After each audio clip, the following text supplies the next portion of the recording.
Alhamdulillah kemarin kita sudah menerangkan mukadimah. Yang mukadimah itu mengantarkan kita semua itu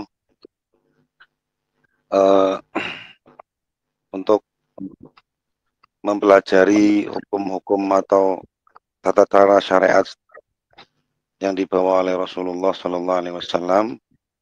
Itu yang kemarin riwayat dari Bukhari dan Imam Muslim bahwa bunyal Islam wala khamsin syahadati alla ilaha illallah wa anna Muhammad Rasulullah wa iqamis sholati wa itaiz zakat wa hajjil baiti wa shaumi Ramadan. Dalam riwayat lain seperti hadis yang diriwayatkan oleh sahabat Umar bahwa akhbirni anil Islam faqala Rasulullah sallallahu alaihi wasallam al-islamu an tasyhada alla ilaha illallah wa anna Muhammadar Rasulullah wa tuqimus sholat terus wa tu'tiyaz zakat wa tasuma ramadhana wa tahujjal baita in istata'a ilaihi sabila. Itu hadis lain. Sekarang ke bab syahadat. Kita berdoa dulu. Mudah-mudahan apa yang kita kaji malam ini bareng-bareng bermanfaat pada kita semua dan kita akan menyalurkan kepada orang-orang yang membutuhkan pemahaman ini dalam kajian ini. Mudah-mudahan kita berdoa kepada Allah, mudah-mudahan mursyid kita semua, Abah Ahmad Fahmi bin Abdullah Al-Wisham, dan beserta keluarganya diberikan panjang umur oleh Allah fi kamali siha wal afiyah fi kamali ta'atih wa fi kamali ta'atillah wa rasulillah. Terus segala hajat dan doanya dikabul oleh Allah serta ditetapkan dilanggengkan keimanan, ketabahan, kesabaran, keistiqomahan dalam takwa kepada Allah dan dalam taat kepada Rasulullah sallallahu alaihi wasallam. Begitu juga dengan para petinggal mazhab syari'un dan kita semua. Amin amin ya rabbal alamin. Bismillahirrahmanirrahim. Awwalu ma yajibu. Ini lafaz al-awwalu ma ini adalah menjadi mubtada. Awwalu ma yajibu ala kulli muslimin. Hal yang paling pertama dan yang paling utama yang wajib kepada semua muslim itu, nah, i'tiqad ini menjadi khobar dari awwaluma. I'tiqadu ma'na syahadatain, yaitu apa yang wajib bagi orang muslim semua, yaitu i'tiqadu ma'na syahadatain, yaitu mengiktikadkan makna syahadat dua. Fatasmi muqalbihi alaih, dan memantapkan hatinya pada makna syahadatain. Ini lafaz Arab i'tiqadu ini bermakna kalau orang Jawa mengatakan bundelan. Apa ya? Orang Malaysia apa itu? Jadi tambang atau tali lalu diikat menjadi simpul sehingga tidak mudah lepas, menjadi i'tikad. Maknanya, makna syahadatain ini menjadi i'tikad lalu diletakkan di hati kita hingga kita itu kuat memahami makna syahadatain. Ini awal manusia atau seluruh muslim. Ini hukumnya wajib men'iktikadi makna syahadatain dan menancapkan di hatinya makna tersebut. Adapun wa makna syahadu alla ilaha illallah. Nah, ini wa makna ini adalah mubtada. Nah, a'lamu itu adalah menjadi khobar. Saya mengetahui. Nah, ini dituntut. Kalimah a'lamu ini menuntut untuk faham makna syahadat. La ilaha illallah. Wa ubayyinu, dan akan kami jelaskan, li ghairi, kepada selain saya. Artinya kami mengucapkan syahadat itu sudah didengar oleh selain saya, bahwa saya itu orang muslim. Apa maknanya? Annahu la ma'buda bihaqqin fil wujud illallah. Tidak ada zat yang wajib disembah dengan hak di dalam wujudnya kecuali Allah. Wa annahu ghaniyun amma siwahu. Sesungguhnya Allah itu zat yang maha kaya mutlak, maha tidak butuh amma siwahu, kepada selain Allah. Maha yang tidak butuh kepada selain Allah. Muftaqirun ilaihi kullu ma'adahu. Dan dibutuhi, maha dibutuhi segala sesuatu selain Allah. Muttasifun bikulli kamalin, dan zat yang persifatan dengan segala sifat sempurna. Munazzahun an kulli naqsin, dan maha suci dari segala sifat kekurangan. Wama khotoro bilbal, dan maha suci dari apa yang terbenak di dalam hati kita atau pikiran kita. Maha suci dari apa yang terbenak, yang terpikirkan di dalam pikiran kita atau hati kita. Lam yattakhid shahibatan wala walada. Dan zat yang tidak butuh sahibah, tidak butuh teman, tidak butuh istri, tidak butuh apapun, wala walada, dan tidak butuh kepada anak. Wala yumathilu, dan tidak ada serupa apapun fi dzatihi, di dalam zatnya Allah, wa sifati, dan sifatnya Allah, wa af'alihi, dan perbuatannya Allah, ahad, dan satu pun tidak ada yang serupa dengan Allah. Entah zatnya, sifatnya, atau perbuatannya. Nah, ini uraian singkat. Kalau di Al-Quran, surat Al-A'raf, ayat 172. Yang berbunyi, wa id akhadha rabbuka min bani adama min zuhurihim dzurriyyatahum wa ashhadahum ala anfusihim alastu birabbikum qalu bala syahidna an taqulu yaumal qiyamati inna kunna an hadza ghafilin. Wallahu a'lam bimuradih. Artinya, dan ingatlah ketika Tuhanmu mengeluarkan keturunan anak-anak Adam dari sulbi mereka dan mengambil kesaksian terhadap jiwa mereka, seraya berfirman, Allah berfirman, bukankah aku ini Tuhanmu? Mereka menjawab, betul, engkau Tuhan kami menjadi saksi.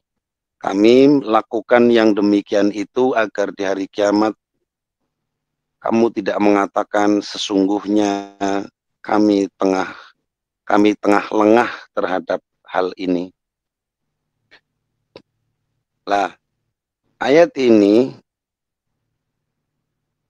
menunjukkan dulu waktu kita berada di sulbinya Nabi Adam, itu keterangan-keterangan dari hadis, keterangan-keterangan dari athar, bahwa dulu kita pernah bersaksi dengan Allah ketika sulbinya Nabi Adam diusaplah dengan kekuasaan Allah, lalu keluarlah keturunan-keturunan Nabi Adam melalui pori-pori punggungnya, partikel-partikel kecil. Disitulah Allah menghitobi di alam arwah kita, alam sulbi, yaitu alastu birabbikum. Maka dijawab, qalu bala syahidna. Nah, disinilah ketika kita lahir kembali memasuki jasad atau wadah jasad itu dituntut lagi untuk menyaksikan atau bersyahadat. Menyaksikan kepada Allah. Lah, makna syahadu an la ilaha illallah ini kalau dikupas, kalau dikaji sangat lama. Tapi ini hanya sekedar pemahaman saya yang sangat minim sekali untuk berbagi kepada ahli majlis. Bisa jadi ahli majlis lebih paham ketimbang saya, tapi hanya saya mengungkapkan sedikit, mungkin ada akan bermanfaat. Jadi begini, diperintahkannya kita ketika ruh masuk ke dalam jasad lalu lahir kita sebagai manusia, maka wa ashhadahum ala anfusihim, kita menemukan, kita menggali diri, karena di sini dituntut a'lamu wa a'taqidu wa ubayyinu li ghairi, itu menggali diri untuk menemukan siapa pencipta kita, kembali untuk minta untuk bersyahadat lagi sama Allah. Gampang, maksudnya bukan menggampangkan, tapi gini, kalau dari seorang-orang yang semakom saya yang sangat minim dengan keilmuan, jadi begini, ketika kita umur 1 tahun, itu kita belum sadar bahwa kita itu ada 1 tahun. Berarti keberadaan kita waktu umur 1 tahun, itu pernyataan diri kepada dirinya itu belum ada untuk mengatakan bahwa saya ini ada. Bahkan belum tahu ini buang air besar, belum tahu ini buang air kecil, itu umur 2 tahun ke sana. Lah, dari situlah nanti kita akan dimasukkan pengetahuan-pengetahuan sejalan dengan umur yang Allah berikan kepada kita. 1 tahun, 2 tahun, 3 tahun, 4 tahun, 5 tahun, 7 tahun, mungkin baru akan menyadari bahwa kita ini adalah manusia yang dilahirkan, lalu kita adalah laki-laki, kita adalah perempuan. Dan sebelum kita itu, kita belum tahu apa-apa. Waktu sebelum umur ke sana, sampai bayi, itu belum tahu apa-apa. Nah, bisa mengetahui sesuatu itu bukan kita dari dirinya, atau bukan dari orang tuanya, atau bukan dari siapa-siapanya. Tapi itulah kehendak Allah yang sedang berjalan di dalam diri kita, yang untuk kita itu sampai betul-betul sadar bahwa aslinya kita itu, kita adalah yang awalnya ketiadaan menjadi diadakan sama Allah. Kita adalah orang yang awalnya ketipu penuh dengan tidak tahuan, akhirnya dikasih tahu sama Allah, dan sebagainya. Akhirnya kita akan menyadari betul bahwa, oh iya, saya ini bukan dicipta oleh sendiri atau dicipta orang tua sendiri. Saya ini ternyata dicipta oleh Sang Pencipta, Sang Maha Agung. Nah, itu berarti kita dituntut untuk memikirkan untuk diri kita itu. Ternyata contoh lah, saya kadang ngomong ke teman-teman juga untuk belajar untuk mandiri, menjadi penyaksi bahwa Allah itu atau Tuhan itu ada menjadikan kita, Tuhan yang menjadi, Allah yang menjadikan kita, Allah yang membimbing kita, Allah yang membesarkan kita, dan sebagainya. Lah, sering saya ungkapkan kepada teman-teman bahwa kapan kita mulai melihat, apa bayi sudah melihat belum? Setelah kita mungkin umur berapa baru dikasih penglihatan oleh Allah. Matanya sudah dikasih dari bayi, tapi penglihatannya masih belum. Itulah, ternyata detik ini kita bisa melihat itu adalah Allah yang berkehendak, yang mengizinkan kita untuk bisa melihat. Kita lagi bayi belum bisa mendengar apa-apa, bisa jadi hanya seruan sang ibu yang sering kita dengar, mungkin, tapi belum menyadari. Akhirnya gede-gede kita bisa mendengar. Siapa yang bisa bikin pendengaran pada diri kita?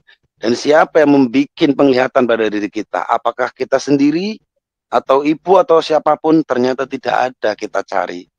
Itulah sang pencipta. Itulah sang pengatur dalam diri kita, yaitu Allah. Lah, ketika sedikit-sedikit kita begitu, kita akan bersahadat dengan pemahaman kita sendiri yang memikirkan diri kita sendiri. Wa asyhadahum ala anfusihim, menyaksikan kepada diri kita yang awalnya ini ternyata begini. Sampai sekarang seluruh manusia ketika ditanya siapa yang bikin penglihatan, siapa yang bikin pendengaran, siapa yang bikin detak jantung, siapa yang bikin kehidupan setiap paru-paru, pasti tidak ada yang bisa menjawab siapa-siapa. Itulah kita akan menjadikan diri yang bersaksi, melihat diri kita itu adalah segala sesuatu dari ketiadaan menjadi ada, dan bersaksi bahwa ada yang mengadakan, yaitu Allah. Hingga setelah kita sampai kepada taklif, setelah baleh itulah ada ketaklif. Ketaklif itu untuk melakukan aturan-aturan yang Allah berikan kepada para utusan Allah, untuk membimbing para arwah-arwah yang sudah masuk kepada jasad, untuk melakukan hal-hal yang memang Allah Ta'ala memberikan aturan, supaya aturan itu menolong. Dari aturan itu Allah akan menolong bagi siapa yang taat dalam aturannya, dan Allah akan membiarkan itu masih tidak menolong bagi siapa yang mengingkari aturannya dan tidak melakukannya. Lah, setelah umur baligh itu baru Allah ma'buda bihaqqin fil wujud illallah. Disitulah rangkaian-rangkaian di mana kita akan dituntun untuk bagaimana setelah menemukan kita itu dicipta oleh yang maha agung, yang maha kuasa, yang maha perkasa, yaitu Allah, dengan segala rupa yang ada, keajaiban-keajaiban di dalam diri kita. Akhirnya kita dituntun untuk menapaki jalan-jalan untuk mengabdi kepada Allah. Di antaranya adalah syariat. Seperti kita belajar melakukan sujud, yaitu sholat. Terus kita diajarkan untuk berbagi, yaitu zakat. Diajarkan pula kita untuk lapar seperti orang-orang miskin, yaitu puasa. Dan diajarkan pula kita akan berkumpul dengan orang-orang banyak sedunia, tidak memandang ras, tidak memandang apapun, tapi semua adalah saudara, semua adalah ikhwatun, itu haji. Nanti akan dituntun begitu. Lah itulah zat Allah, itulah Allah yang setelah kita punya perjanjian misaqon holidon awal, perjanjian dengan Allah, sudah mengakui bahwa pencipta kita itu adalah Allah, itu awal. Lalu kedua atau seterusnya adalah turunnya perjanjian istilahnya apa, orang hutang itu ditagih di dunia. Kau masih ingat enggak dengan saya? Kata Allah begitu. Kalau selama hidupnya lupa, tanpa ada penyaksian bahwa Allah lah Tuhan kita, Allah lah pencipta kita, maka itu dikatakan buta. Wa man a'ma fi hadhihi dunya fa huwa a'ma fil akhirah, kan gitu. Ayat surat apa itu enggak tahu. Siapa yang buta di dunia tidak bisa mengetahui Allah, tidak bisa menyaksikan Allah dengan keilmuannya, maka yang akan buta juga di akhirat. Dan itulah yang akan bisa jadi langgeng di siksanya, karena tidak bisa, akalnya tidak pernah dipakai untuk menyaksikan. Lalu setelah mengetahui sang pencipta, wa annahu ghaniyun amma siwah, baru sifat-sifat yang lain dihantarkan untuk memahamkan kepada kita paham kepada Allah, bahwa Allah Ta'ala itu ghaniyul mutlak. Allah itu maha kaya. Yang kayanya, yang kaya mutlak itu tidak butuh apapun dan tidak butuh siapapun. Ada orang bertanya, orang bertanya tentang apapun itu, katanya Allah tidak butuh tapi masih mencabut nyawa dengan malaikat Israel. Ya itu bukan butuh, itu memperkerjakan, dan Allah mampu tanpa Israel. Allah mencabut nyawa mampu tanpa Israel, tapi memperkerjakan, memberikan tugas. Kalau zat yang mampu, tanpa apapun mampu. Terus muftakirun ilaihi kullu ma'adahu. Dan Allah itu zat yang dibutuhi, siapapun selain Allah itu butuh kepada Allah. Muttasifun bikulli kamalin, dan bersifatan dengan segala sifat yang sempurna. Nanti kita akan mengetahui sedikit-sedikit. Kalau ada istilah orang ahli sufi atau ulama-ulama tasawuf dan ulama-ulama yang lain sering mengumandangkan man arafa nafsahu faqad arafa rabbahu, siapa yang mengenali dirinya itu ketiadaan, dirinya itu kebodohan, dirinya itu adalah kelemahan, dirinya itu adalah ketidakberdayaan, dirinya itu adalah tidak bisa apa-apa. Akhirnya akan mengetahui bahwa sang kuasa man arafa nafsahu faqad arafa rabbah. Terus dilanjut, waman arafa rabbahu, siapa yang mengenal, faham kepada Robnya, faqad jahila nafsah, maka akan melihat dirinya adalah kebodohan.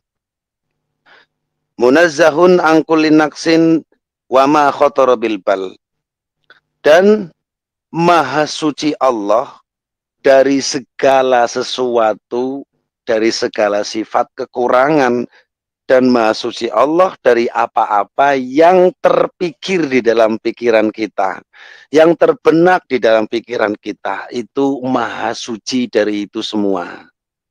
Karena pikiran kita juga itu dicipta, tidak mungkin atau mustahil ciptaan itu bisa mengetahui atau sama dengan ciptaannya, itu mustahil. Lam yattakhid sahibatan wala walada, dan Allah tidak membutuhkan sahibah wala walada, teman atau istri atau apapun, wala walada dan anak. Wala yumasilu fi dzatihi wa sifatihi wa af'alihi ahadan, dan tidak ada yang serupa. Allah Ta'ala mustahil serupa dengan apapun, zatnya, sifatnya, af'aliyahnya. Itu sedikit urian dari saya tentang memahami singkat makna dari syahadat. Walaupun nanti akan diurai kembali, mungkin di kitab tauhid yang sedang susun, itu begitu. Jadi kalau kita betul-betul memikirkan nazar, kalau bahasa orang-orang ngaji tauhidnya itu nazar, menazar tentang ciptaannya, tentang ada dalam diri kita itu dicipta Allah sedemikian rupa, sebagus ini, terus seindah ini, terus ya pasti kita akan mengagumi pencipta itu, yaitu Allah yang maha jamal, yang maha indah, yang maha agung, yang maha segalanya. Sampai kita itu nanti mungkin di masa orang itu mengalami makom yang tidak bisa bersyukur kepada Allah. Saking begitu banyak yang Allah anugerai kepada kita. Contoh kecil, itu kita bangun tidur, matanya tidak bisa melek aja, kayak apa rasanya. Baru menyadari bahwa penglihatan ini adalah izin Allah, kehendak Allah. Lalu kita baru, ya Allah, perlihatkan lagi mata saya Allah, baru bilang begitu. Terus bangun tidur kaki kita tidak bisa jalan, lalu kita baru mengatakan, ya Allah jalankanlah lagi kaki saya. Padahal ketika kita berjalan itulah izin Allah dan kudrat Allah untuk kita berjalan. Lalu ketika kita bangun tidur seumpama tidak bisa mendengar, langsung takut kita, ya Allah kenapa saya tidak bisa mendengar begini-begini. Lah itu, ternyata bisa mendengarnya saat ini kita itu adalah izin Allah. Itulah nikmat yang sangat tidak bisa diganti dengan apapun. Sampai saya kadang untuk menggugah pikiran-pikiran teman-teman supaya untuk berpikir yang lebih enak lagi untuk husnudzon dengan Allah. Itu contohnya begini. Kita mungkin sekarang yang lagi tidak punya duit, jangan ngeluh. Karena sehat itu masih ada dalam diri kita. Contoh, dikasih uang 1 miliar atau 10.000 ringgit, tetapi mata kita dicabut tidak bisa melihat. Maka pilih mana, apa duit yang banyak itu atau mata kita yang dicabut untuk tidak bisa melihat. Pasti orang yang berakal pasti memilih mending mata saya ditetapkan penglihatannya daripada saya dikasih duit yang banyak. Inilah mengapa nikmat itu tidak bisa dihargai dengan apa-apa yang ada di dunia ini. Nikmat dalam diri kita itu nikmat yang tidak ada harganya, tidak ada harga yang sepadan dengan dunia ini. Sampai kita tahu, kadang dikasih sakit baru menyadari dan tak pernah berterima kasih kepada zat yang memang memberikan kita sehat, memberikan kita akalnya masih waras, yang memberikan kita masih bisa berjalan, yang memberikan kita masih mendengar, dan yang memberikan kita masih melihat, dan semuanya itu. Walaupun saya juga kadang-kadang lupa dengan hal ini, tapi saya mengajak diri saya sendiri untuk ayo bertatih-tatih, untuk apa? Untuk bersahadatnya itu begitu. Itu nanti ya Allah, jadi begitu terus enak. Itu sedikit dari saya karena ini yang awal itu asyhadu alla ilaha illallah atau dikatakan syahadat tauhid, atau yang lebih panjang lagi belajar memahami sifat wajib yang 20, sifat mustahil yang 20, sifat jaiz 1. Itu pun itu dari ulama-ulama yang menghantarkan kita untuk lebih paham, lebih mudah untuk memahami Allah dari sifat wajibnya, mustahilnya, dan jaiznya, dari Imam Asy'ariyah dan Imam Maturidiyah. Asy'ari dan Imam Maturidi. Nah ini kita walau sedikit dari ungkapan saya, dari pembelajaran kita malam ini, mudah-mudahan nanti bisa dituntun untuk kita ternyata sedikit-sedikit dengan bahasa orang keren sekarang, mungkin dengan bahasa musyahadah gitu ya. Enggak, kita lah hanya bersaksi saja. Kalau memang untuk menyaksikan enggak bisa, kita a'lamu, bermana a'lamu at-taqidu. Saya mengetahui bahwa tiada zat yang wajib disembah dengan hak di dalam wujudnya kecuali Allah. Dengan dalilnya kan butuh dalil kan. Apa dalilnya kau mengetahui Allah itu pencipta, mengetahui Allah itu yang wajib kita sembah? Iya, dalilnya ini dalam diri saya itu. Saya mengetahui semua dalilnya Allah itu dalam diri saya. Terus wa'taqidu, dan akan saya mantapkan. Dan saya akan mantapkan. Makanya di Al-Quran kalimahnya pertama fa'lam annahu la ilaha illallah. Atau fa'lam annahu la ilaha illa ana. Itu di Al-Quran ada. Maka di sini diteruskan lagi, a'lamu, ketahuilah atau saya mengetahui, wa'taqidu, dan saya beriktikad, wa ubayyinu li ghairi. Itu begitu. Sedikit uraian dari saya, mudah-mudahan bermanfaat dan bisa dipraktekkan untuk kita lebih lagi bahasanya, lebih lagi menambah ketaatan kita kepada Allahnya dengan ringan. Kalau sudah kita mengetahui pencipta yaitu Allah kepada kita yang luar biasa, tanpa pernah kita minta mendengar, Allah kasih pendengaran, tanpa kita minta bisa melihat Allah langsung kasih penglihatan.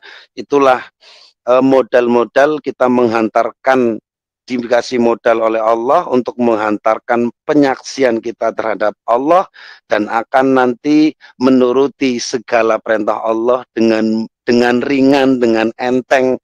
Karena orang kalau sering dikasih sama istilahnya bos, sangat sayang terhadap anak buahnya, apa-apa dikasih, anak buahnya itu karena mengetahui bosnya sangat dermawan, anak buahnya itu atau karyawannya itu akan bekerja giat dengan sukarela yang sangat ringan pengabdiannya terhadap bos yang memang dermawan. Lah kita dengan Allah kita sedikit mengetahui dengan kajian seperti ini, akhirnya kita taat ke Allah dengan pertama mungkin cinta mungkin terlalu jauh, tapi suka dulu.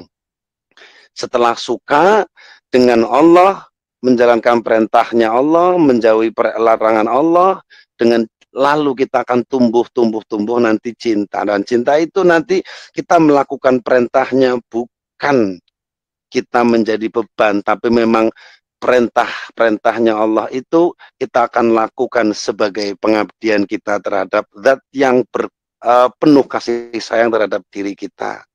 Itu sekian dari saya, sedikit uraian mudah-mudahan bermanfaat, dan jika ada kekeliruan dari saya, itulah dari saya pribadi karena saya adalah manusia yang penuh keluputan. Jika ada kebaikan dan kebenaran dari keluar dari mulut saya, itu hakikatnya dari Allah. Bismillah.